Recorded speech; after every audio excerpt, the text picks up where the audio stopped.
বিশ্ব ডায়াবেটিস দিবস মালদা মেডিকেল কলেজের। বিশ্ব ডায়াবেটিস দিবস পালিত হলো মালদা মেডিকেল কলেজে। শুক্রবার মেডিকেল কলেজ চত্বরে বেলুন উড়িয়ে র্যালি করে বিশ্ব ডায়াবেটিস দিবস পালিত হলো। মেডিকেল কলেজের প্রশাসনিক ভবনে ডায়াবেটিস রোগীদের নিয়ে সেমিনারও অনুষ্ঠিত হলো।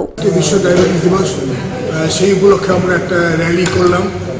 সচেতনতার জন্য, বৃদ্ধির জন্য আমরা টাইপ 1 ডায়াবেটিসের বিষয়ে আমরা একটা র্যালি করলাম।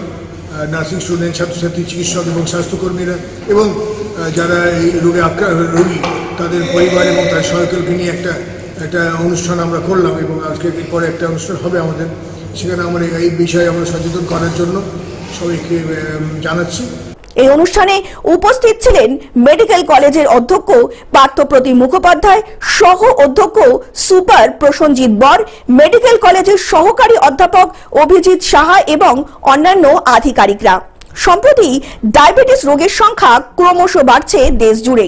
ডায়াবেটিস থেকে রোগীদের সুস্থ রাখতে এই উদ্যোগ মেডিকেল কলেজ কর্তৃপক্ষের।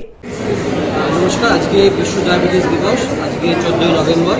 আজকে আমরা একটা সচেতনতামূলক অ্যাওয়ারনেস প্রোগ্রাম আয়োজন করেছি আমাদের মেডিকেল কলেজে প্রাঙ্গণে। আমরা শুরু করেছিলাম একটা পদযাত্রা দিয়ে। আমরা আমাদের পদযাত্রার সঙ্গে আমরা ইনভাইট করেছিলাম আমাদের মধ্যে টাইপ 1 শিশুদেরকে এবং ইয়ং অ্যাডাল্টস এবং অ্যাডোলেসেন্ট পেশেন্টদেরকে। আমরা পরবর্তী র্যালির পরে আমরা একটা হলে এসে আমরা প্রোগ্রাম করছি। মালদা থেকে অভিষেক দাসের রিপোর্ট, গ্লোব নিউজ। এখন থেকে গ্লোব টিভি দেখুন আপনার স্মার্টফোনেও। গুগল প্লে স্টোর অথবা অ্যাপল স্টোর থেকে ডাউনলোড করুন গ্লোব টিভি লাইভ অ্যাপ। এছাড়া জিও টিভি অ্যাপ থেকে দেখুন গ্লোব টিভি লাইভ।